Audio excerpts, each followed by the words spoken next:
Ya, Merry Christmas dulu ya untuk kita.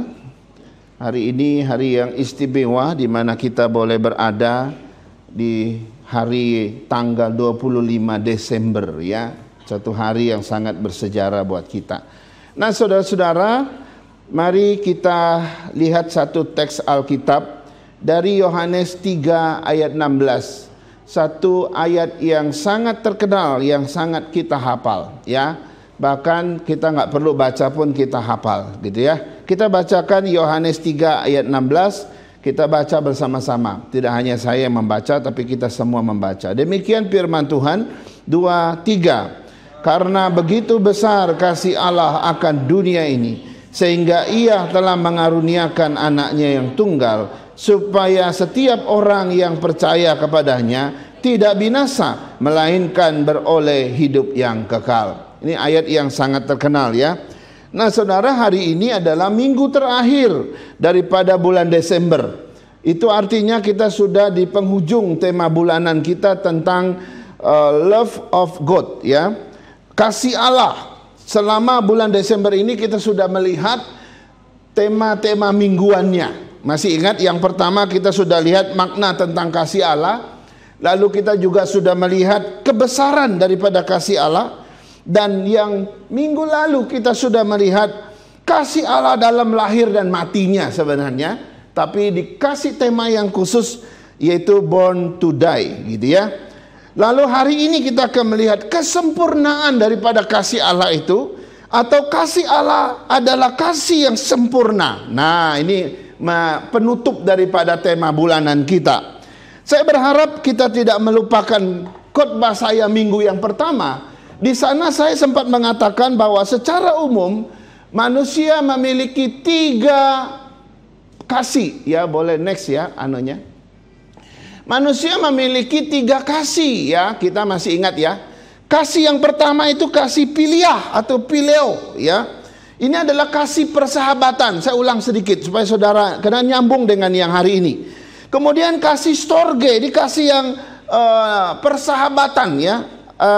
Kasih bukan persahabatan, kasih antara orang tua dan anak kena hubungan darah. Lalu ada kasih eros ya, kasih birahi antara suami dan istri. Nah pasti saudara tahu yang sudah nikah ya. Nah semua jenis kasih ini saudara, philia, storge dan juga eros saudara, ini bicara tentang kasih manusia ya.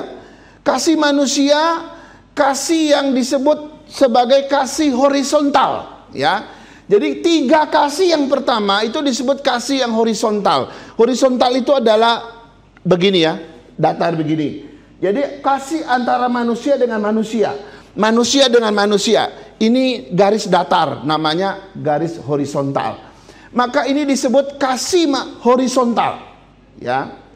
Tetapi ada satu kasih lagi, itu disebut kasih vertikal, yaitu kasih dari atas sampai ke bawah, yaitu kasih Allah yang kita kenal dengan kasih agape. Nah kita sudah bedakan ini minggu yang pertama gitu ya. Nah yang menarik begini saudara, jadi kasih horizontal itu tidak akan pernah sempurna kalau tidak ada kasih yang vertikal. Kasih yang horizontal itu tidak akan pernah kuat kalau tidak ada kasih yang vertikal ini saudara.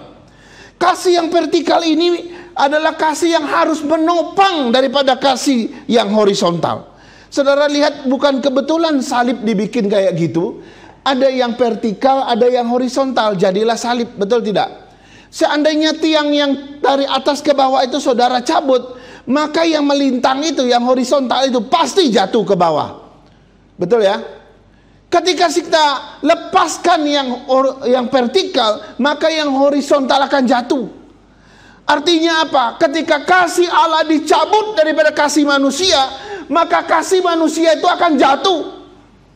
Ketika kasih Allah itu dicabut daripada kasih manusia, kasih yang horizontal itu, maka kasih kita tidak akan pernah sempurna. Ini menarik, saudara-saudara. Nah, inilah yang dikatakan oleh Yohanes 3 ayat 16. Karena begitu besar kasih Allah akan dunia ini, sehingga ia telah mengaruniakan anak yang tunggal, supaya setiap orang yang percaya kepadanya tidak binasa, melainkan beroleh hidup yang kekal. Ayat ini bicara tentang kasih yang vertikal, kasih Allah kepada manusia, kasih Allah yang menjadikan manusia sebagai sasarannya. Jadi menarik sekali saudara, para penafsir Alkitab, ahli penafsir Alkitab, semuanya sepakat mengatakan bahwa Yohanes 3 ayat 16 itu adalah jantungnya Alkitab. Yohanes 3 ayat 16 itu adalah pusatnya Alkitab. Ini para penafsir mengatakan demikian.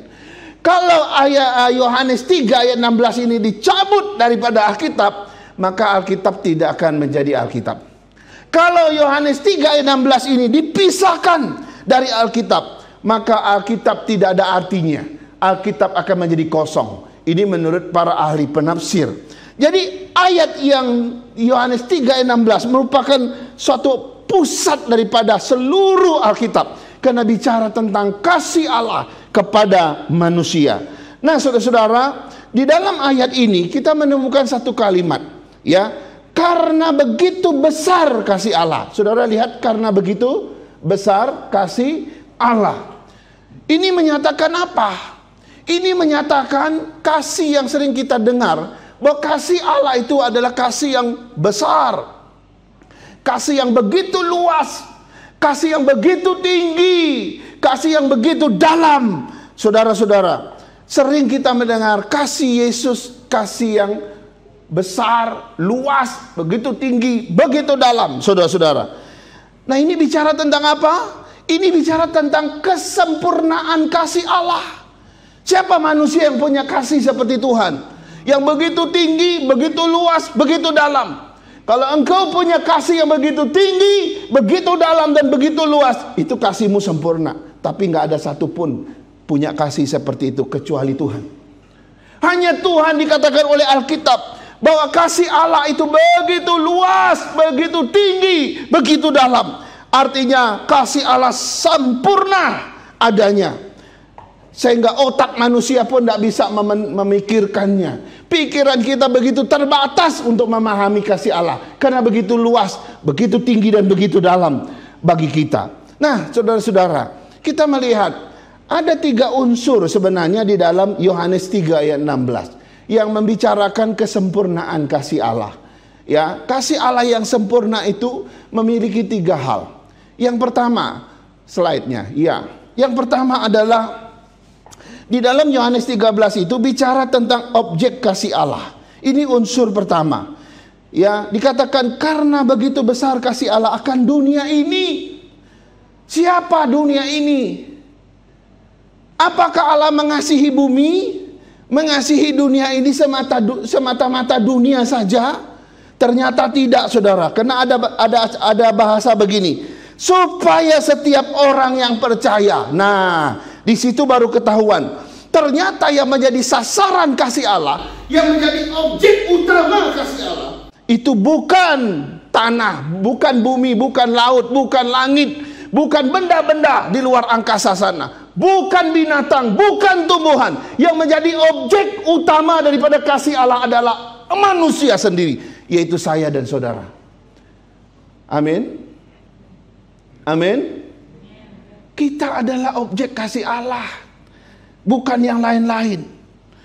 Karena itu kalau kita melihat ke masa penciptaan, saudara-saudara, bagaimana Tuhan menciptakan yang lain, ketika Dia menciptakan manusia itu beda. Waktu kita mundur kepada masa penciptaan, ternyata dikatakan manusia diciptakan menurut gambar dan rupa Allah. Istimewanya luar biasa. Dia ciptakan yang lain langsung jadi, langsung jadi, langsung jadi, langsung jadi. Tapi ketika ciptakan manusia, mari kita ciptakan manusia menurut gambar kita dan rupa kita. Wow, ada sesuatu rahasia di situ. Sehingga manusia karena memiliki gambar dan rupa Allah ini, itulah yang menjadi alasan mengapa manusia menjadi puncak dari semua penciptaan. Manusia akhirnya menjadi mahkota dari seluruh ciptaan Tuhan. Waktu Dia ciptakan langit dan bumi dan segala isinya dan seluruh alam semesta yang tak terjangkau ini, engkau dan saya adalah puncak daripada penciptaan. engkau dan saya adalah mahkota dari penciptaan Tuhan. Karena kita diciptakan menurut gambar dan rupanya. Tidak ada ayat yang mengatakan Tuhan menciptakan kucing menurut gambar dan rupanya. Tidak ada ayat itu. Tidak ada ayat yang mengatakan Tuhan menciptakan anjing menurut gambar dan rupanya. Ya, tapi hari ini kasih manusia udah bias. Dia lebih sayang anjing daripada sesamanya. Anjingnya makan enak, tetangganya mati kelaparan. Manusia sudah kehilangan kasih Tuhan, betul? Ya, boleh nggak sayang anjingmu? Saya boleh. Sayang kucing boleh. Tapi boleh nggak saya nggak sayang mereka? Suatu saat saya bisa matiin. Juga tidak ada larangan itu, karena dia ordonya di bawah kita. Jadi apa yang penting? Yang penting adalah engkau tahu siapa yang diciptakan menurut gambar dan rupa Allah. Harusnya engkau lebih mengasihi sesama manusia daripada binatang, daripada tumbuhan. Ya, ada tumbuhannya kalau dirusak orang lain, orang bisa bunuh orang lain hanya karena bunganya dirusak, gitu ya. Ada satu pendeta kita, malam-malam orang suka curi bunganya. Ini saya cerita kisah nyata ini. Malam-malam saudara-saudara, dia taruh bunga bagus di depan gereja gitu. Orang loncat dari pagar, hilang satu. Besoknya hilang satu lagi. Akhirnya suatu ketika dia udah bosan sama maling di situ. Dia jaga malam-malam, bener. Menjelang jam 2 subuh, ada orang masuk ke pekarangan gereja. Mau ambil itu dia punya bunga. Dia langsung kejar maling itu. Maling itu lari. Dia nggak sadar di tangannya ada parang. Dia lempar, gelebuk kena punggungnya si maling itu. Untung nggak mati. Saya bilang, kamu rela bunuh orang hanya karena bunga? Iya, saya juga nggak sadar katanya. Manusia saya keluar, saya jengkel karena bunga gereja dicuri terus gitu. Kita ini adalah objek kasih Tuhan, bukan yang lain, saudara-saudara. Karena itu kita adalah puncak daripada penciptaan, sehingga kita menjadi sasaran kasih Tuhan satu-satunya. Ya, saya mau katakan di luar sana, saudara-saudara, banyak orang hidup tanpa kasih Tuhan. Tidak heran kalau hidup mereka hampa, hidup mereka kosong, hidup mereka rasa nggak berarti. Kenapa? Karena kan mereka nggak ada kasih Allah. Ya, sebenarnya Tuhan mengasihi mereka nggak sih? Tuhan mengasihi mereka. Tetapi tidak ada yang memberitahu kalau Tuhan mengasihi mereka. Tapi beda dengan kita. Hidup kita tidak dimiliki oleh dunia ini. Hidup kita dimiliki oleh Tuhan. Karena itu kita bersyukur kalau kita sudah menjadi objek daripada kasih Allah. Dan kita bisa hidup dengan penuh arti. Amin. Saya mau 2023 Jemaat GP Kris Kelapa Gading hidup penuh arti. Amin. Coba orang bilang sama orang kiri kanan dong, hidup penuh arti, coba. Ya. Mohon maaf ya, jangan ada yang tersinggung ya. Karena bisa saja 2022 ini hidupmu nggak berarti.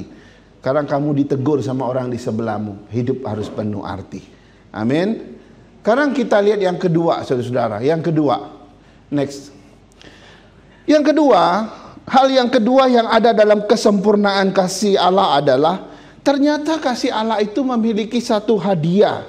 Di dalam kasih Allah itu ada hadiah yang Tuhan berikan buat kita. Yohanes 3 ayat 16 ada kalimat begini, sehingga ia mengaruniakan anaknya yang tunggal kepada kita. Saudara, kasih itu memang harus punya bukti.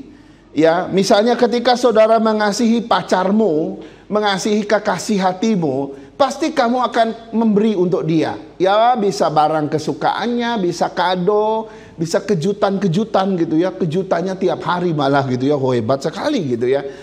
Jadi kasih itu baru jadi kasih yang benar kalau dibuktikan dengan perbuatan. Betul tidak? Tapi kalau kita bilang, saya mengasihimu, saya mencintaimu, tapi nggak pernah kasih bukti. Traktir bakso aja nggak pernah kasih gitu ya. Mau traktir makan nasi goreng aja nggak pernah.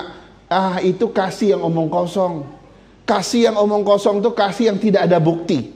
Kasih yang tidak pernah dibuktikan. Nah, kasih yang benar itu adalah kasih yang dibuktikan dengan perbuatan. Nah, di sini kita melihat Tuhan membuktikan kasih-Nya kepada kita. Tuhan membuktikan kasih-Nya yang besar kepada kita. Dengan apa? Dia kasih satu hadiah istimewa, yaitu kado yang istimewa, yaitu anaknya yang tunggal buat kita. Dia telah menjadi manusia. Oke, kalau saya ngomong kado jangan ingat kadonya dulu, oke? Dokter David lagi sibuk di belakang sana itu, dikasih tempelin gitu ya. Nggak apa-apa, itu urusan Dokter David gitu. Tapi kita dapat kado yang terbaik dari Tuhan. Apa itu? Kado di mana Allah memberikan anaknya yang tunggal buat kita. Nah, biasanya makin spesial seseorang di hati kita, maka makin spesial juga kado kita untuk dia, betul tidak?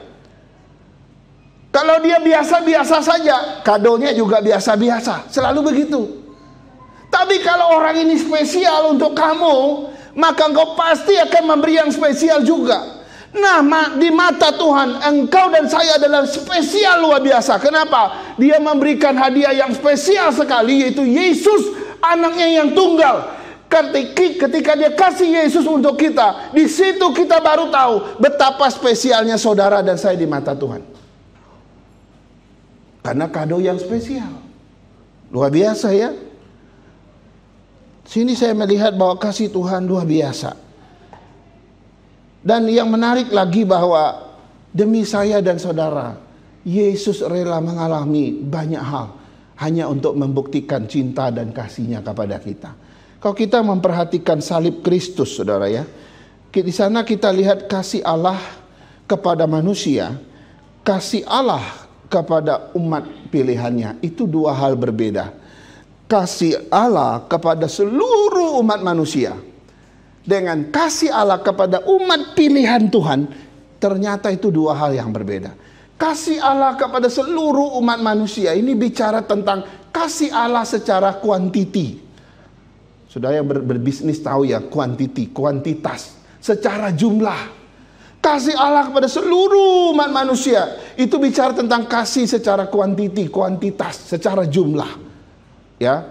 Tetapi kasih Allah kepada umat pilihannya ini bicara tentang kasih Allah secara secara kualitas. Jadi dia mengasihi dunia ini, yes, tapi itu kuantiti. Tapi ketika dia mengasihi engkau secara pribadi, secara khusus, karena engkau umat pilihannya, itu bicara tentang quality daripada kasih Allah kepada kita. Nah, Yesus lahir ke dunia ini, menjadi manusia, itu membuktikan kasih Allah hanya kepada umatnya, bukan pada seluruh umat manusia.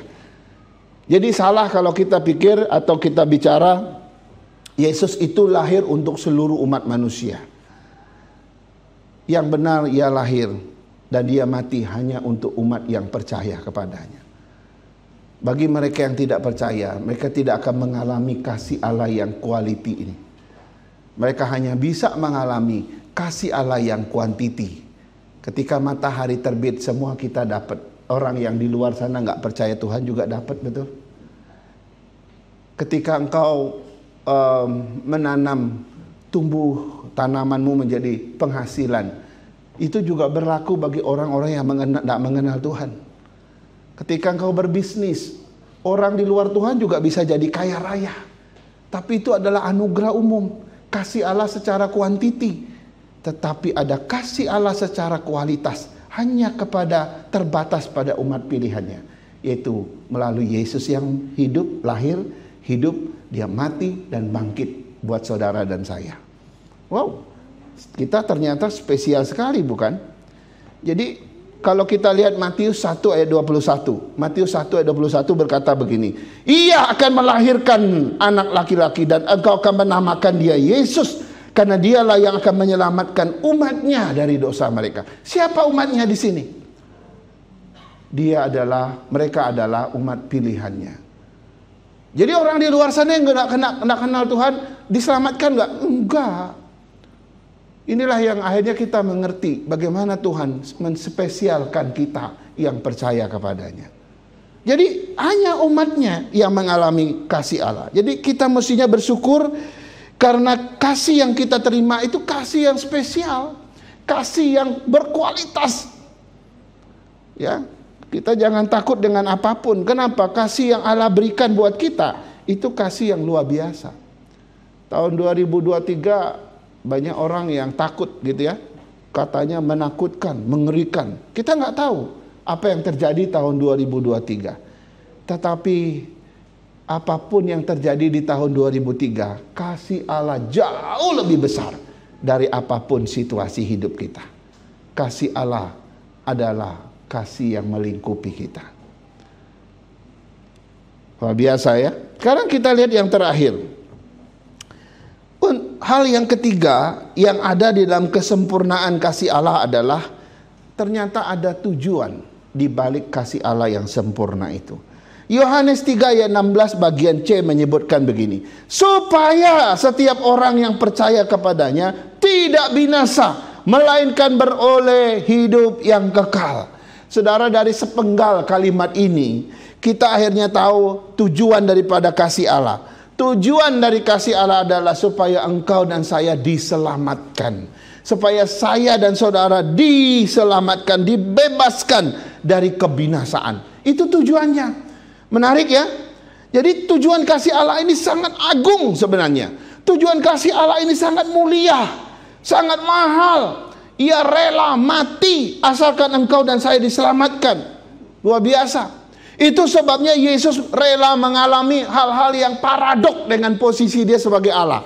Hal-hal yang bertentangan dengan sifat dasar dia sebagai Tuhan. Supaya apa? Supaya saudara dan saya diselamatkan.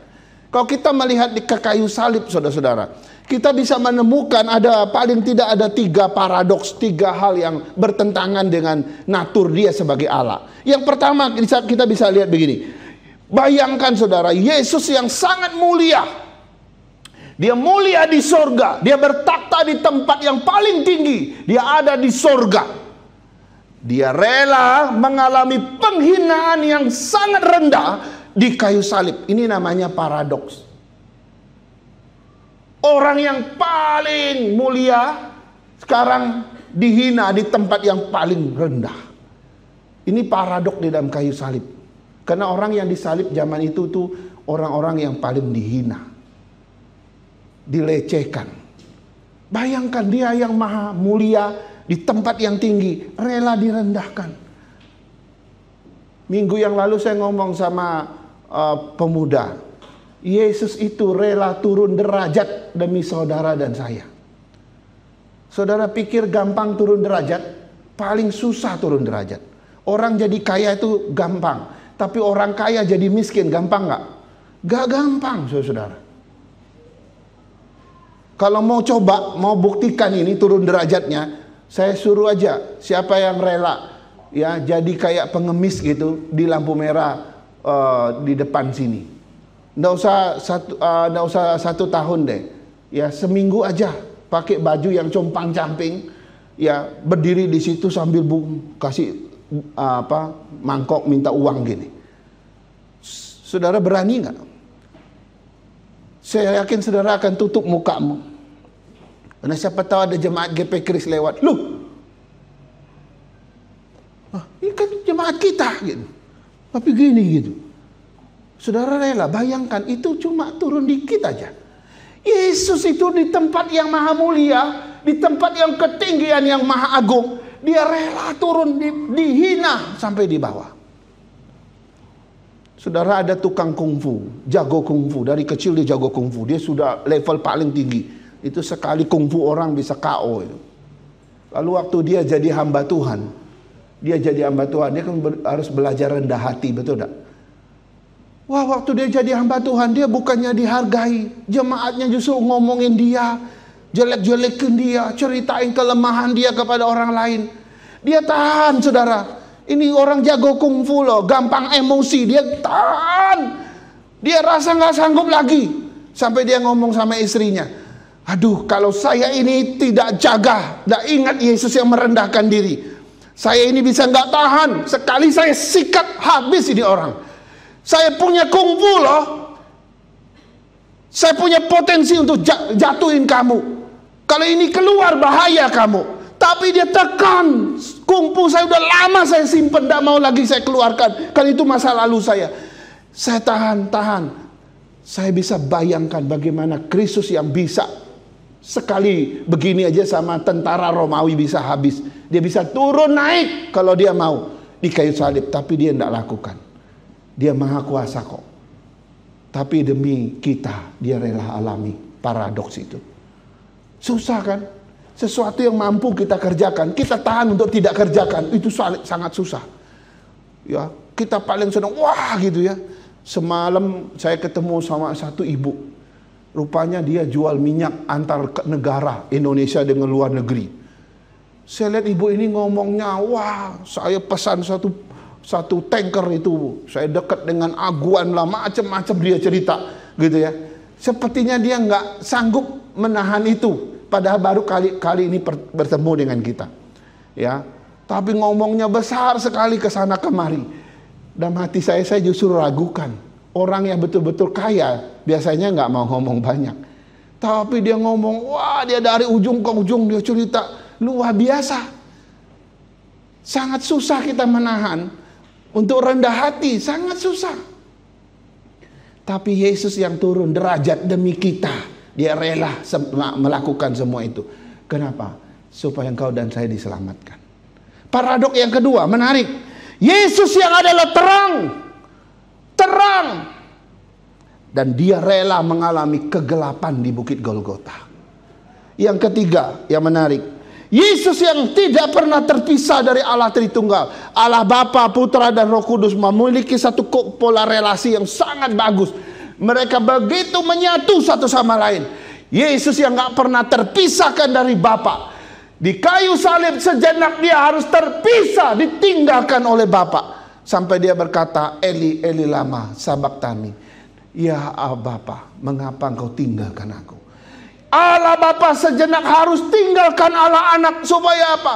Supaya dia mengerjakan pekerjaan yang mulia. Dia harus menanggung dosa manusia. Supaya saya dan saudara diselamatkan. Saudara, akhirnya kita melihat inilah tujuan akhir daripada kasih Allah kepada kita. Sehingga ia harus lahir. Minggu lalu kita memahami satu hal. Dia lahir supaya dia bisa mati buat kita. Saudara, harusnya kita bersyukur sekali di hari Natal. Karena Yesus yang turun derajat. Hanya demi engkau dan saya bisa dilepaskan dari dosa. Bisa diselamatkan dari kebinasaan. Mari kita berdoa. Kami bersyukur dan berterima kasih Tuhan. Firman Tuhan boleh diketengahkan di tengah kami. Firman Tuhan boleh disampaikan. Isi hati Tuhan boleh dinyatakan. Kami boleh bersyukur sekali lagi. Karena kamilah objek daripada kasih Allah. Kami juga lah merupakan tujuan daripada kasih Allah yang sempurna ini. Sehingga Kau memberikan anakmu yang tunggal sebagai kado yang terbesar, terbaik yang kami perlukan. Terima kasih Tuhan. Tidak ada alasan bagi kami untuk mengalami kehampaan, kekosongan hidup dan rasa hidup yang tidak berarti. Karena Allah yang telah lahir 2000 tahun yang lalu sanggup mengasihi kami dengan kasih yang spesial, kasih yang berkualitas, di mana kami boleh merasakan kehadiran kasih Allah. Berkatilah umat-Mu di tahun ini dan di penghujung tahun ini dan juga nanti memasuki tahun yang baru. Kami semua boleh berjalan bersama Tuhan yang mencintai kami. Berkatilah firman-Mu dan hamba-Mu kami semua, biar kebenaran ini menjadi bagian yang penting dalam diri kami. Dalam nama Yesus kami berdoa. Amin.